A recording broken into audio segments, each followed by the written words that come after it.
মোবাইলে সব সময় গরমে আগুন লেগে গেছে গা এমনি তার রান্না বয়সা তখন শহর থেকে আইছি খবর পাইয়া ফাঁক বইছে আগুন থেকে চুলার আগুন ফিরে গেছে গা সব। কি নাম আপনার? মীরা দাস মালিকের নাম সরজিৎ দাস। কোন জায়গায় বাড়ি এটা? রান্না করতে বাইরে অফিসের মাস্টার ভাড়া। নিবাসে গ্রামের সবাই কিভাবে আগুন লাগছিল? প্রচুর চুলার মধ্যে রান্না বয়সে মায়া আচ্ছা, আমরা বাড়িতে আসলাম না, চুলার রান্না বয়সে আগুন ধরে গেছে কইতে পারা না। কোন সময়? এই তো 8টার ভিতরে বোধ। আপনারা তো কইছিলেন আমরা জমি নাও খেত। মাড়ো কাজ করছি আমরা। কি নাম মালিকের? মীরা দাস। স্বামী? স্বামীর নাম সরজিৎ দাস। কোন জায়গা এটা? অফিসের মাস্টার ভাড়া। তারপরে নিজে দিয়ে নিয়ে পাইছে নাকি? পাড়ার লোকে নিবে মারার লোকে নিবাইছে। কিসের কথা ছিল এটা?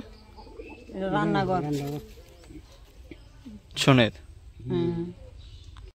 আমরা 112 থেকে খবর পাইয়া এসে গ্রামের নাম হয়েছে তানের নাম হয়েছে সরজিৎ দাস, হ্যাঁ, তানের বাবার নাম হয়েছে সমীর দাস, ভিলেজ অফিসরণ মাস্টারপাড়া সাউথ কেলাপুর। কিভাবে আগুন লাগছে কি দেখলেন? এটা কিচেন রুম একটা সোনের ঘর। আচ্ছা, এটা আয়া দেখছে তারা গ্রামের লোকই নিবাই গেছে। কিসের থেকে লাগছে এটা আমরা জিজ্ঞাসি বাড়ি ঘরের লোক নাই, আরেকজনে কইছে এমনি গ্রামের লোক আয়া মানে আগুন দেখছে নিবাই গেছে।